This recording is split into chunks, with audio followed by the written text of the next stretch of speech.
Melandia, umalis ka na. Tali. Tali.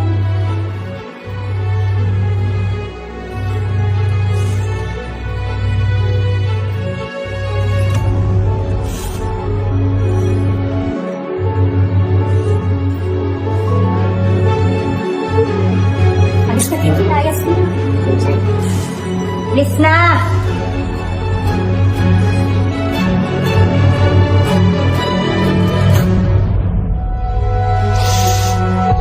Pero maraming salamat. Nalaman ko kayo.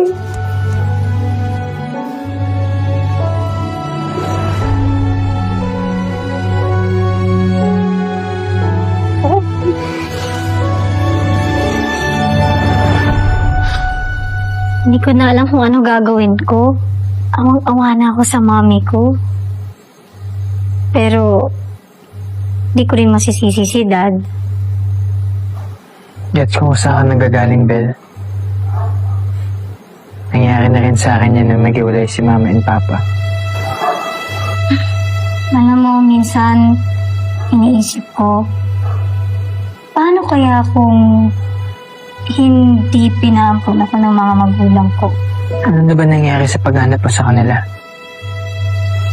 Nung nagka-problema yung negosyo ni Dad, tapos nung naghiwalay sila ni Mommy, mas naging priority ko yung makatulong sa kanila. Ngayon. Maswerte sila sa'yo, Bel.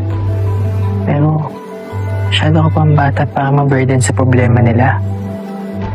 Wala na akong choice eh. Siguro ito yung fate ko.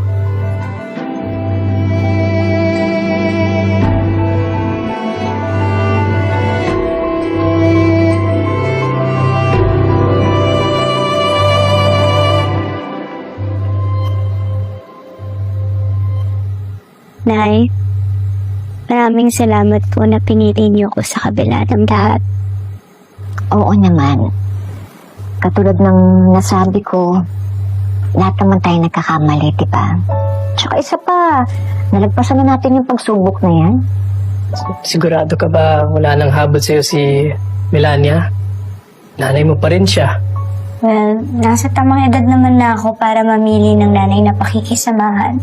Ang importante, naging mabuti ako sa kanya at kinikilala ko pa rin siya kahit na tinapon niya lang ako. Never naman siya naging nanay sa akin eh. Pero ikaw, Nay, ikaw yung tumanggap sa akin at ikaw yung nagturing sa akin na anak mo talaga kahit na ampon lang ako. Pero Tali, simula ngayon, huwag ka na maglilihim sa akin, ha? Mahalagang bagay na kailangan kong malaman. Sabihin mo na kagad sa akin. Basta huwag na tayong maglihiman. Oo nga. Huwag ka na magsisikreto para hindi ka nabablackmail. Baka naman meron ka pang tinatagong sekreto, sabihin mo na. Meron pa ba? Alam mo, huwag mo na nga ako paikutin. Sabihin mo na lang sa akin yung totoo. Alam ko kasing hindi mo kakayanin. Sabihin mo na lang nga sa akin, ano ba? Actually, kilala mo siya eh. Kilalang kilala. At andito lang siya. Malapit siya sa nanay mo na totoong nanay niya. Don't tell me, Yes. Yes, Tali. Si Bel. Si Bel ang totoong anak ni Rosel at hindi ikaw. Wala naman, nanay. Okay na. Okay. Sabi mo yan, Tali, ah.